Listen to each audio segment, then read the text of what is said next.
Welcome to Formed, where each week we navigate a relevant topic or question through honest conversations. We are three pastors with three different backgrounds on staff together at Irving Bible Church in Irving, Texas.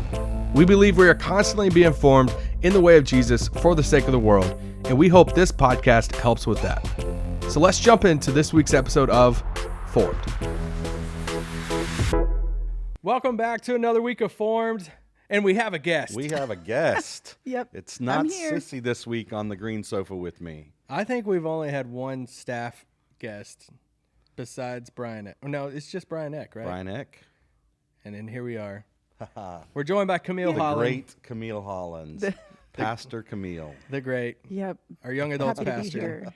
Yes. Welcome. She is so excited to be on this podcast right now. I am. I'm happy to talk about young adults. A little bit nervous, but happy. We'll have a great time. Yeah.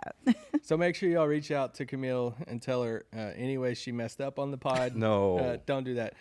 Give her a lot of love for today. Please. We did this in our pastoral group meeting we had, I guess it was like a month or so ago.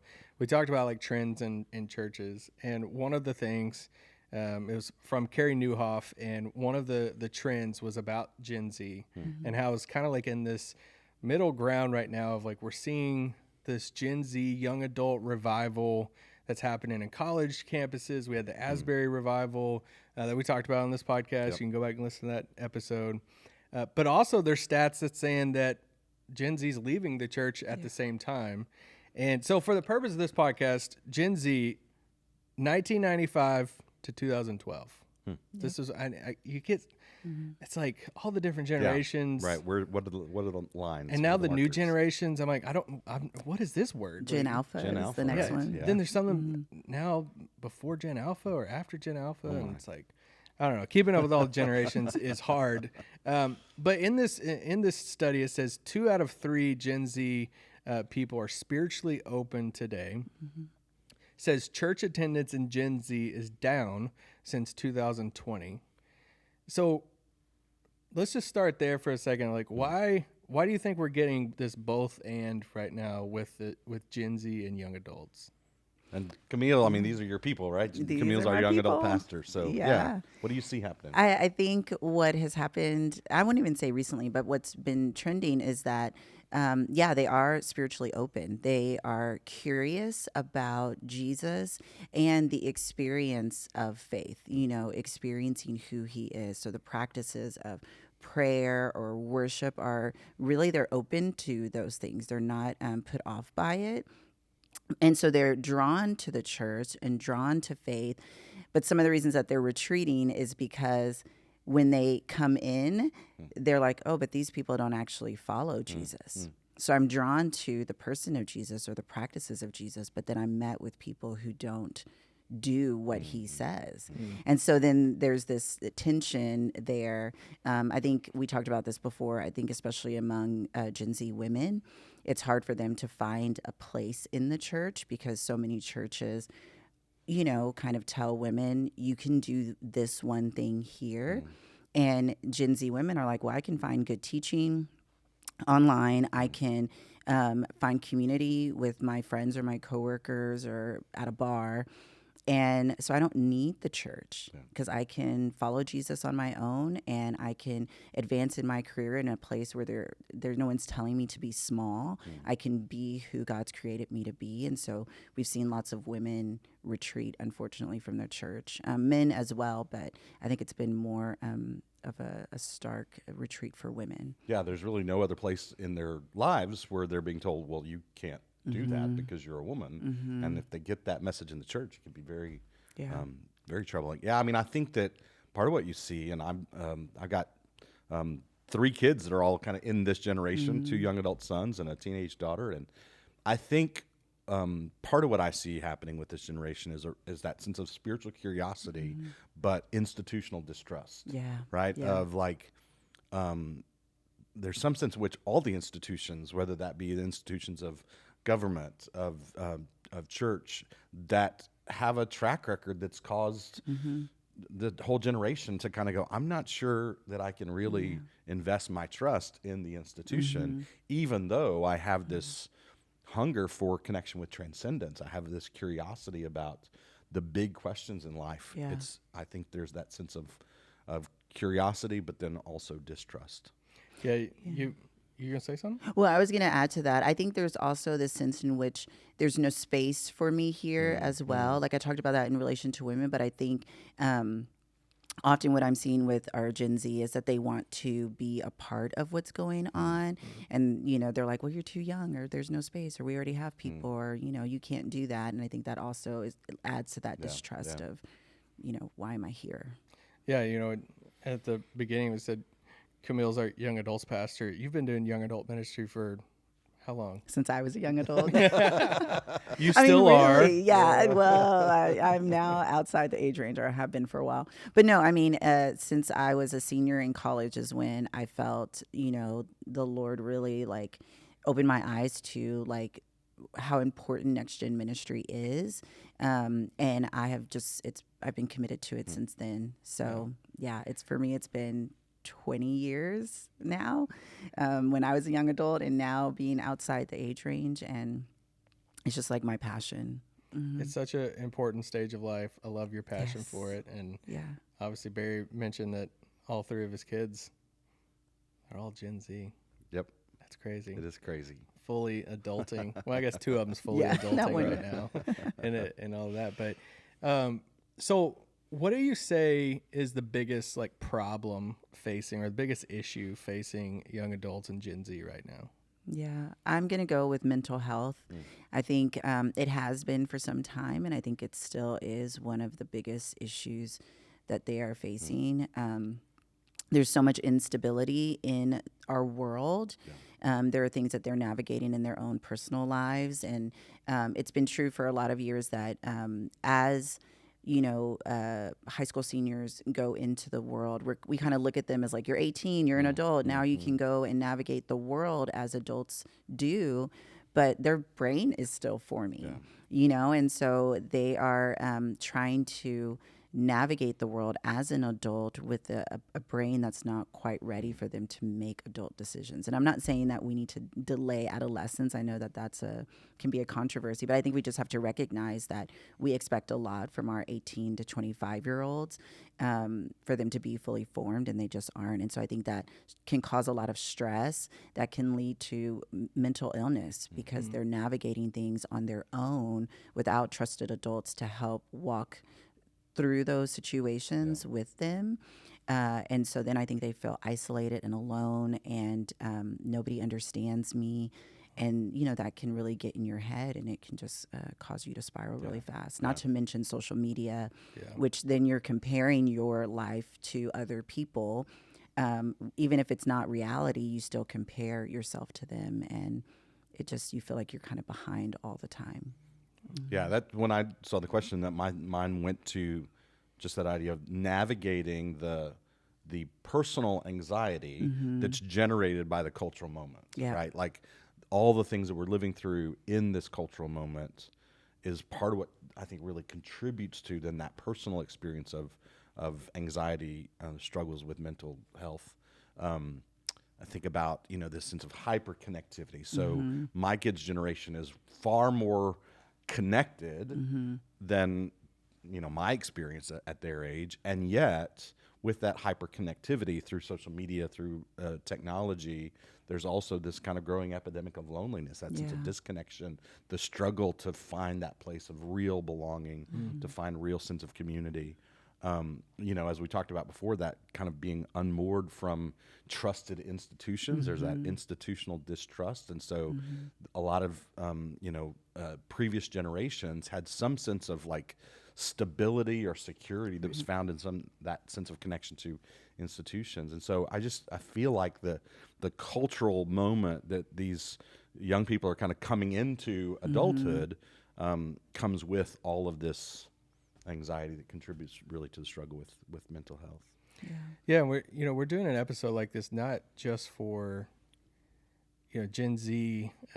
Maybe you listen to this and you're in Gen Z and you're like, oh, I'm just learning more about my people. But it also for parents, for grandparents, for people in and work in different places to understand this generation and how it's different from generations before it. And you look at, you go back 15, 20 years and what being a young adult looked like 20 years ago and what it looks like now.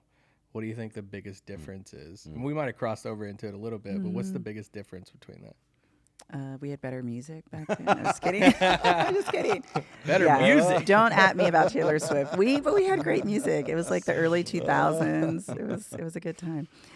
No, but I think about, because 20 years ago I was in a young adult, beginning my journey in young adulthood, and I think about when I was 19, 20. Back then, social media wasn't at the level that it is right now. I remember my husband and I were just getting to know each other, and we became our best MySpace friends. You had your top 5 that you would rank. I know. Top 8. Which is wild to think about, that we would rank our friendships, but we did. And so That caused MySpace, some drama. but it felt so normal. And then Facebook came out, and so it was just like the dawning of social media, and so it was still kind of fun and new, and we focused a lot more on connection, whereas now there's it wasn't as addicting, I guess, and now it's so addicting, because I think when I used my cell phone back then, it was still just to connect with like my parents or my friends, or to like get a quick message out, like so that we could then meet up in person. It wasn't like my primary relationships took place on online. And so I think that's a big difference, where you can really silo yourself off from the world, where all of your connections, your work, everything can take place within the 4 walls of your own home. And so I think that's a big difference from when I was younger. So yeah, it was just a very different era, and it was before COVID. And so some of even the ways that we engage relationally were very different. I feel like it was in some ways easier to hang out with people and to make friends, and now it feels like a bit harder to build community for most young adults. I definitely think that the ubiquity of technology, it's everywhere, and we carry our phones with us everywhere. We're constantly connected. The connections through through social media, as you mentioned, and all the ways in which that tends to actually isolate us, the ways in which the algorithms know our psyches, and so feed us content that keeps us more and more sort of in this kind of space. And I think one of the things that I've watched with my young adults as they've kind of left the house and moved away, and is the struggle to find that sense of connection. They have really good friends that were friends from high school, but kind of meeting new people, and where how do we make connections in a new place? And so I think that part of what they navigate is a greater awareness of mental health issues, and so that that increases it kind of normalizes the conversation around some of those things. But certainly is a kind of I think a pervasive issue with this generation is navigating issues of the complexity around mental health. There's a acronym that's used kind of in business circles, but I think describes the kind of cultural environment that young adults are emerging into. It's have you heard of VUCA? The idea of we live in a VUCA world, right? VUCA stands for volatility, uncertainty, complexity, and ambiguity. Yeah. Right, and that is the world that my kids are emerging into adulthood in. My son graduated from high school while the school was on lockdown because of COVID, and so that experience has profoundly marked my kids. And so volatility, so much sense of things changing, right? Volatility, uncertainty, not quite sure what the future holds. And, we're experiencing that in a lot of ways, economically. And so their economic future is uncertain in all kinds of ways. Complexity and ambiguity. VUCA is, I think, just the reality that that then feeds into what we've been talking about with regard to, overwhelmed by options and how do I find a path forward? What would you tell parents right now that have a young adult, Gen Z, child? Yeah. I'm laughing because I would love to hear this because I do have. Tell me, I know because Pastor you're a Camille. parent. Help. I'm laughing because the 3 words that came into my head were "fix your face," and we say that because you will hear things from your young adult kids that sometimes you're like stunned by as they are navigating or trying to understand the world around them, and so. I want parents to be curious about their kids' experience, to ask questions, because you are kind of transitioning in a way, in the way you parent. You want to be the trusted adult in their life. But to be the trusted adult, you have to be willing to hear where they're at, what they're struggling with, what they're experiencing, what their friends are experimenting with, or what they're experimenting with. And so to meet them with grace and curiosity, and then to offer support and guidance in a relationship where you're walking alongside them. You're going from kind of standing in front and guiding them to like now coming alongside them to walk with them as they navigate these different spaces, so that they can still feel comfortable coming to you and being in relationship. And so I think that's a huge one for parents, and listening well, not trying to fix it, praying, and being patient. I had a mom who was talking to me about her daughter, and she's like, she won't make plans. I want her to make plans for her future, and she won't. And I was like, well, she graduated in 2020. So everything feels uncertain. And so she's not making plans because she's unsure of what her future looks like. She'll get there. She'll eventually make plans, but she needs to kind of settle into the world the way it is now and understand what she's facing. So instead of worrying about her making plans, come alongside her and say, how does the future feel to you? When you think about 5 years, does that make you nervous? Are you excited about it? And, walking alongside them and asking questions, I think, goes a long way. That's great. Yeah. My sense is I thought it was supposed to get easier, right? That I'm going to send this to Will and Pierce. Right. yeah. That I have found as a parent that the challenges of parenting young adults is considerably more for us than the teenage years. And part of that is because we have to give our kids that sense of autonomy, but they still really need our support. And so allowing them, enabling them to make their own decisions, to plot their own course, and being there with them, through all of that. And I thought about this line that I love that has application in all kinds of contexts, but certainly I think in parenting, especially parenting young adults. Edwin Friedman is this leadership writer, and he has this line that says, "The colossal misunderstanding of our time," which when you start a claim with that, you're about to make a big claim, right? He says, "The colossal misunderstanding of our time is that information alone is sufficient for people who are unmotivated to change." Right? So we want to tell people what they need to know or tell people what they need to do.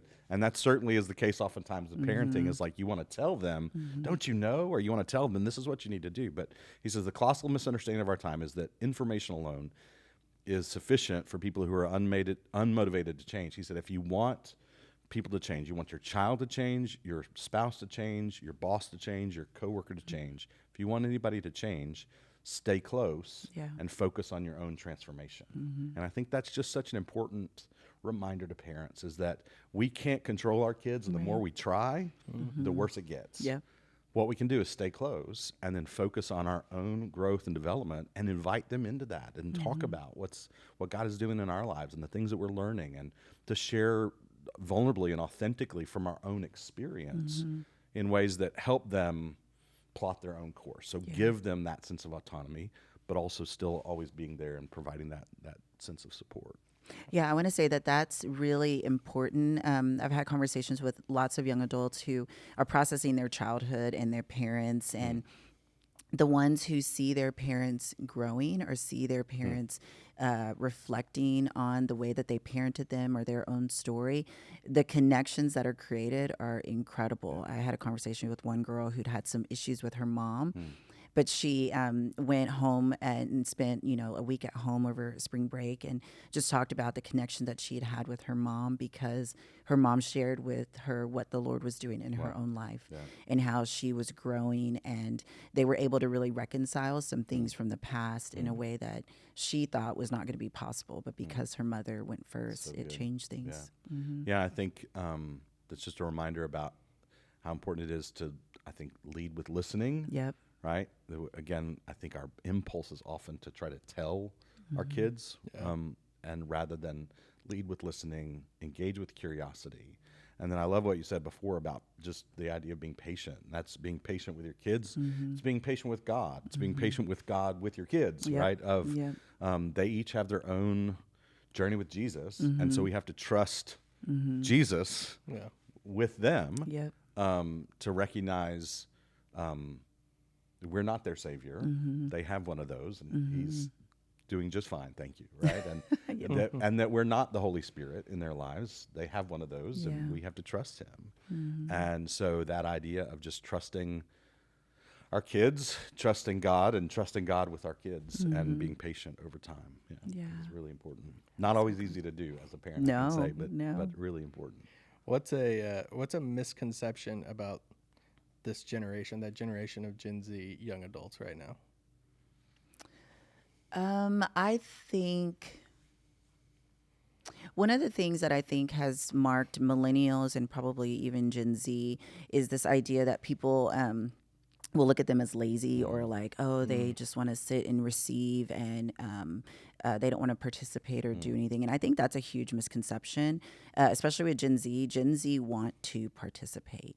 They want to be trusted with spaces in the church and in the world. They want to be given a chance to really do what we ask them to do, and I think sometimes we characterize them too quickly as, people who are disconnected, or we say that they're lazy. They know what they want, and they want to be given the chance to do it. So they're not being lazy, or they're not, I'm trying to think of what the other way that they're often characterized as, entitled. I don't think that they're entitled.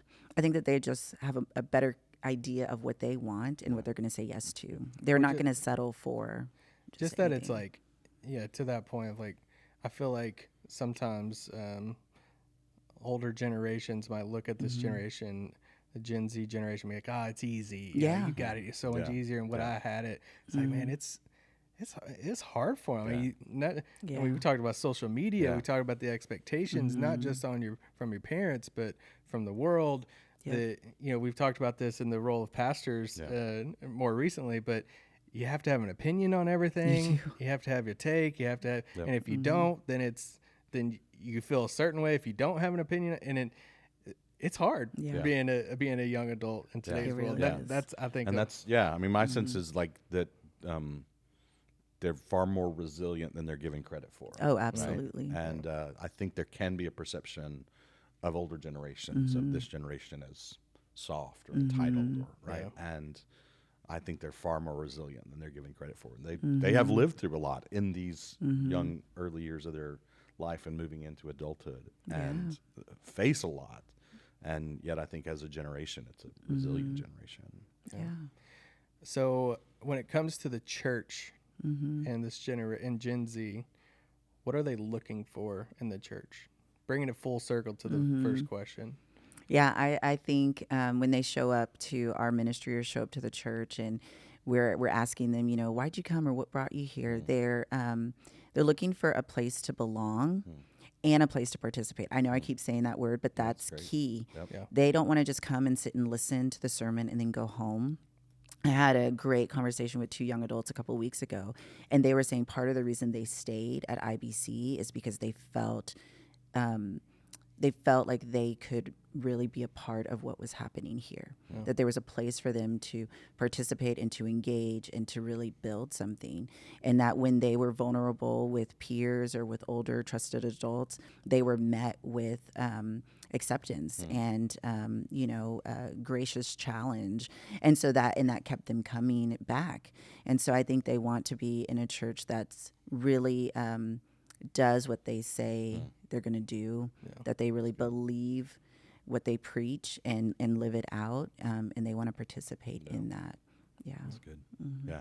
I jotted down real over polish, right? Like, so 20, 25, 30 years ago, churches were growing like crazy just by having like a really good band and really relevant teaching. And these kids that have grown up in church have grown up with good bands and relevant teaching. They're not impressed by that. It's not about polish. In fact, there's probably aspects of the polish that feel fake, that feel put on, that don't feel real and authentic. And I think there's just that longing for something that is real, that is true, that is trustworthy, rather than it's shiny, it's right, it's polished. And so then I put belonging over programming. Again, the church over the course of the last number of decades has been all about how do we create all these programs that are attracting people, and there's less desire for participation in a program and more that sense of like, I just want to come and belong, I want to come participate, I want to come and contribute. I think there is a genuine interest in both justice and spirituality that the church ought to be really deeply concerned about both of those things, and yet we don't always have a track record of displaying a true commitment to justice, or to think about what it means to follow Jesus as this rich life of spirituality. And so I think the more we can kind of connect with these things that the church ought to care about, that this generation, I think, really cares about. And I think there's that sense in which, the sense that I get is it needs to be deep and meaningful, or it's not worth my time. Right. I'm not just going to show up just to show up. I think, in my young adult years, we showed up to things just to kind of be there and hang out and see who we'd see. But I think there's a sense in which, like, if it's not deep and meaningful, that it's not worth my time. I'm not going to show up just to show up. Authenticity, transparency, I think today, especially with how online we all are today, you hear about every institutional failure and moral failure, and not just the church, but in all these other settings where they're almost growing up in this now more than ever of like questioning everything. It's like, is this real? Is it fake? Those Scooby-Doo moments of pulling the mask off at the end. It's like, that's just happening so much. And I think the more that generation can see transparency, authenticity, even when it doesn't look pretty, it means a lot because they're seeing it not be that way all these other places. So especially over time. Like, I think that's also key. We're not just authentic when we first meet you, but it's this consistent over time authenticity that they can trust, that they can begin to depend on. And that's the first time they're kind of like, let me check you out and see if you really are who you say you are. Then the next time it builds more trust until then they're just committed. Well, I love the sense of belonging that you've created in our young adult ministry here. You're listening and you're a young adult, or maybe you're a parent, or you're connected to somebody. You're like, man, I've been wanting them to find a place in the DFW area to belong and be involved in a church. Camille leads our awesome young adult ministry. They meet on Thursday nights. And, 7 p.m. 7 p.m. They a lot of times go out afterwards, have fun and stuff through the summer. So thanks for that conversation. It's great. I want to have some banter. Oh, we always have some fun at the end. At the end. It's banter time. Banter time. Okay. Do you like Peeps? No, I have a very strong opinion about Peeps. Peeps are only for pranks. I never eat Peeps. Let's go. No. Sissy, and take that. I thought we would get through the time that Sissy's away with no mention of Peeps. But no Peeps. Okay, so let's just throw it out there. If movies and TV shows, what's something you've been watching or you would recommend? Ooh, recommend is hard because what I've been watching, I don't know yet if I'd recommend Can I it. recommend it or not? Okay, let's just say what have We- you watched recently? We just started, my husband and I just started watching Severance because it was recommended to us from a number of different people. We're only at like episode 3, so it's real weird and I'm still trying to figure out what's going on. That's why I'm like, I don't know gonna if stay I would weird. recommend. Actually, is it going to stay weird? Yeah. Oh, yes. great. Yeah. But weird. can I've heard it's great though. Have you? I started an episode and I was like, this is weird, and I'm not quite in the right mood for weird right now, so I'll come back to it. But I've heard it's really. I've a seen great it all. show. Yeah. I think it's You've seen both 2 I- seasons, right? Yeah, and I think it's very well made. Okay. It's still weird. It's still weird. Yeah. I did watch Silo though. Silo Okay. is so good. So good. It's it's also kind of like a mystery box, but Would you it's read really those good. books? Are you into those type of books? Maybe. Okay. Maybe. I don't Is know. there? It's like a series of books. That's what I've heard. I've heard the books are great, but I haven't decided if I want That's to an Apple read them. show, right? Mhm, Apple TV. Yeah. Apple's pretty good with shows. Paradise. Anybody watch Yes. Paradise? No. Oh yes. Okay. it's Oh, so you gotta watch good. Paradise. What Yeah. is that on? Is it It's Apple on, TV? It's on Hulu. Hulu. Oh, okay. Yeah. Okay. Yeah. So a little bit post-apocalyptic, kind of they're hidden away in a city under a mountain, Oh. creating this kind of idyllic world, and yet it's still a fallen world. And so it's really good show. Oh, really good interesting. show. Sterling K. Brown Yes, is like the he's so good. James Okay. Marston. Yeah. Marston. Yeah. Really good. Yes. I loved it. So, and then since we're talking young adults, I've been messaging back and forth with my oldest. We're both really excited about the new season of Andor coming out. Oh.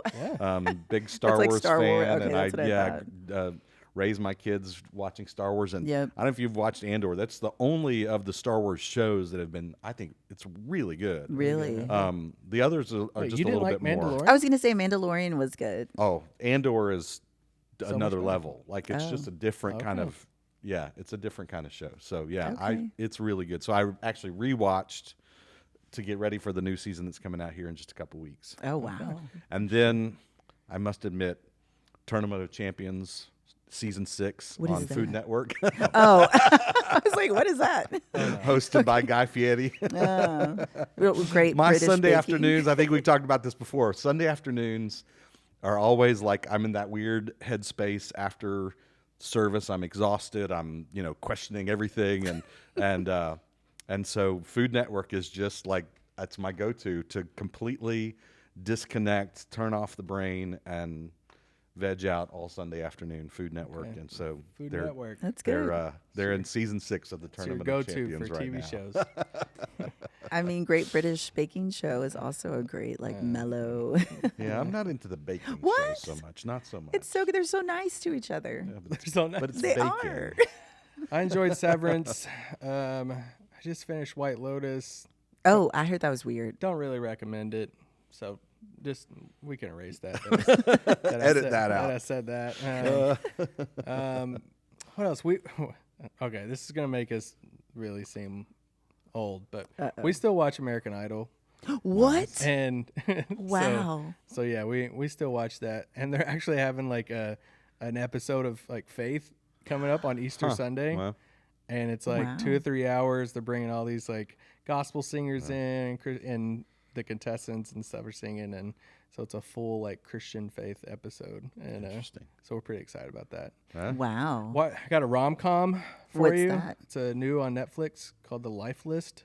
The Life List. Oh, Yeah. I saw the preview for that. Is it good? We watched it the other night. Incredible. Oh, Great. Really? okay. Barb bald crying. Oh. But I loved it too. It's It really looked really good. sweet. So, and The Last of Us is about to come back out. Oh yeah. I don't know what So- that is.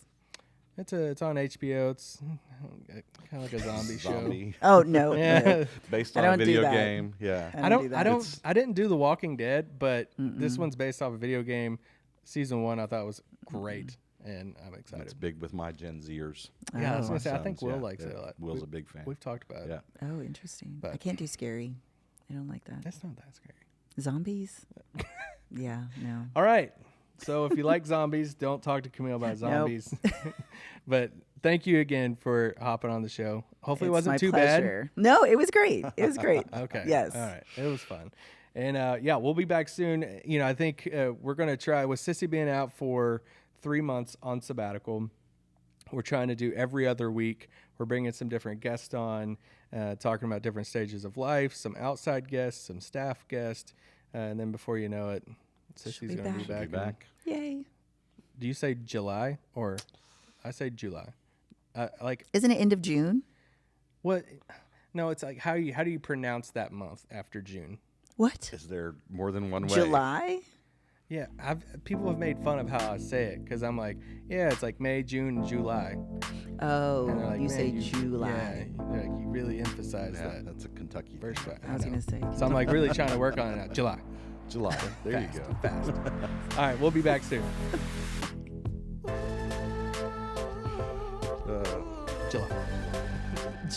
July. Left. This is coming out on Thursday. You have today to reach out to Sissy. I will be here Sunday. Okay, you Yeah. have until Sunday. Yeah. Reach out to Sissy, and then she'll never see you again for 3 months. But we'll be back in 2 weeks for Formed. I forgot next week. I was going to tell you, we got to take next week. My daughter is Okay. a big Never Raising get- Cane's fan. And the thing about it is, the chicken itself actually has very little taste. It's the all about the sauce. sauce. Yeah. Because the strips themselves, like- the strips alone can't hold a candle to can't stand on their Popeyes own. No, or to no. Chicken Express or pretty much any other. My chicken tenders, I make some really You good make chicken you make some Oh. good chicken tenders. good, Nice. solid spices on them. You don't even need a sauce. Still The use sauce, Harris but kids love the chicken Oh, yeah. tenders that Dad makes. Yeah. Nice. Fry them in avocado oil. Wow. Salt. Yeah. Well, look Whole at you. process. This Yeah. is like a step up for your peanut butter and jelly. It is chicken tenders. So I mean, It's come on. still right. All right, let us know your final four in the Yes. comments. Yes. Let us know those, and we'll be back next week for another week of Formed.